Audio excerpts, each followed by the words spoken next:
court has concluded on the final verdict of the BBI. The BBI died some time ago. The eulogy was the funeral was done by the High Court.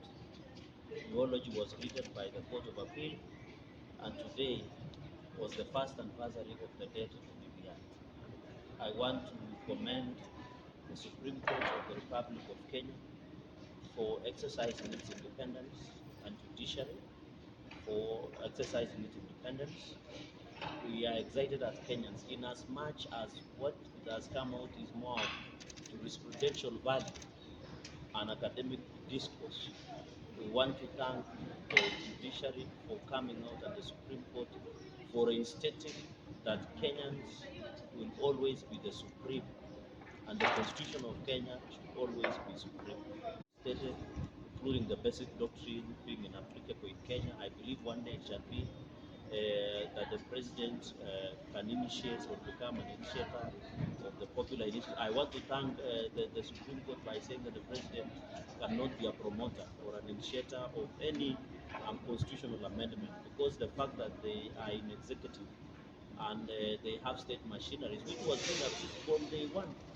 The team of Kenya Kwanza, led by the Deputy President, Dr. William Ruto, we have insisted that the way the BBI process was done was illegal and was unconstitutional from day one. Even during the public participation, when it came to Parliament, we opposed.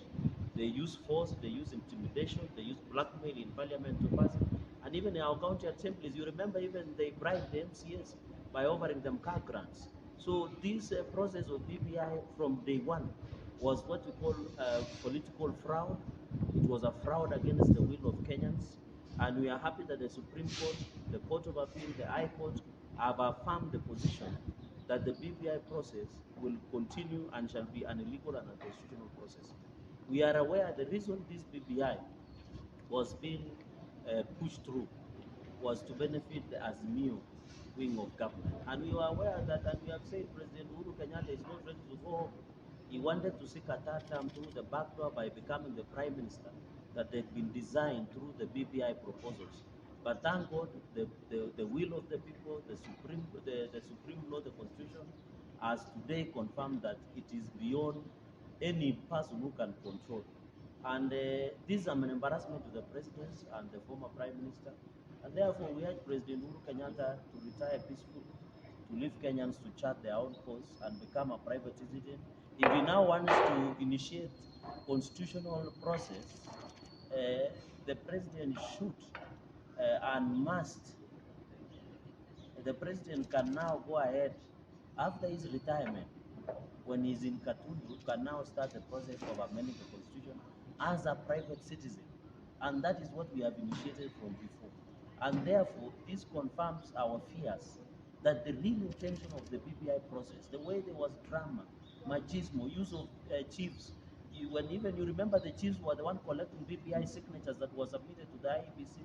You remember even in the MCAs were given bribes of car grant to pass. You remember when we were in Parliament, our colleagues were intimidated, others were bribed, others were taken to court.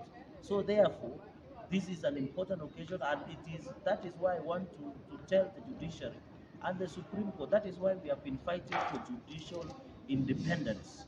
And it is very important that today, for us, in our formation, we want to thank the judiciary and the Supreme Court and the courts that they have affirmed and protected the interests of the Kenyans. The last line of defense against this political fraud, this illegality, this unconstitutionality was with the courts of law. So I want to advise our people who wanted to use, and we were aware, and that is why you have even seen Kalonzo not campaigning, because they had lied to Kalonzo and other people that are supporting Azimio that reggae will be back or BBI will be back. You remember the speech of the president when he was celebrating the national holidays. He said last December that BBI has taken a break and it will come back. And we were worried that they could influence in one way or another the decision of the Supreme Court. But today, the Supreme Court has lived in its expectations to the country and now has retained the confidence. And I want to tell the Chief Justice, Martha Koome, that the process of defining our legacy has just begun. When they make such landmark decisions that will affect the jurisprudence of our courts, that will become a precedent, not here only in Kenya, but across the globe. And as we go, and it is good also, they took note that there are only 4 months before the general elections. And we could not subject the country to a referendum now when the country is prepared for the general elections, when the country is looking to prepare for succession politics. And if anybody wants to, and we are not saying, as I conclude, that the constitutional amendments cannot be done. It can be done, but the promoters of the constitution should always follow what is before them, so that we did so.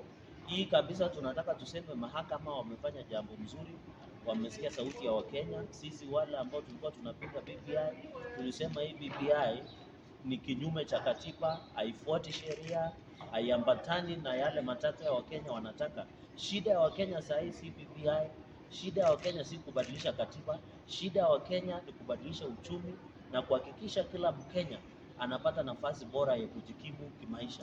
Na leo tunataka tushukuru mahakama, kuanzia mahakama kuu, mahakama ya rufaa na mahakama ya upeo, kwa kuhakikisha wamesimama na katiba ya Kenya. Na wale ambao walikuwa wanasukuma hii agenda, na tunataka tuulize Rais Uhuru Kenyatta, hii ni aibu kubwa sana kwako, kwa sababu wewe ndio ulikuwa umwambia Kenya hii ni barabara tunatembea, na leo umeaibisha. Tafadhali futa wale ambao wanakupea advice kule Ikulu, wewe jipange, enda nyumbani polepole, na ukitaka kuleta marekebisho, maliza kwanza tamu yako ya uongozi kama rais, alafu ulete mabadiliko ya katiba, ukishakuwa raia wa kawaida kule nyumbani. Lakini kwa sasa mahakama imeongea, na tunatarajia wale ambao hii BBI imeanguka wasianze kutusi mahakama ama waanze kupiga vita judiciary. Tunataka kila jaji aheshimiwe. Wale ambao walikubaliana na uamuzi huu na wala hawakukubaliana waheshimiwe.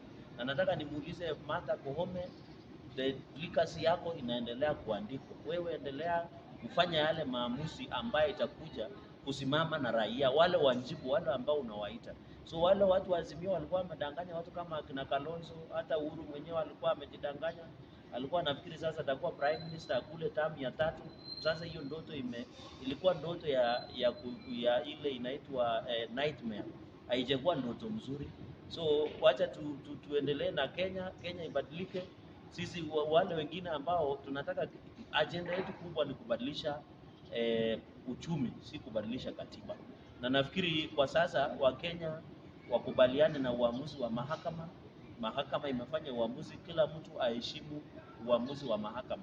Lakini kukosoa ni sawa, lakini hatutaki waanze waseme jaji fulani hakukubaliana ama jaji fulani hakukubaliana. Yale maamuzi yamefanyika leo. Nafikiri kwenda hapo mbele itasaidia wale wanataka kufanya mabadiliko ya katiba waende katika ile njia ya kuamua.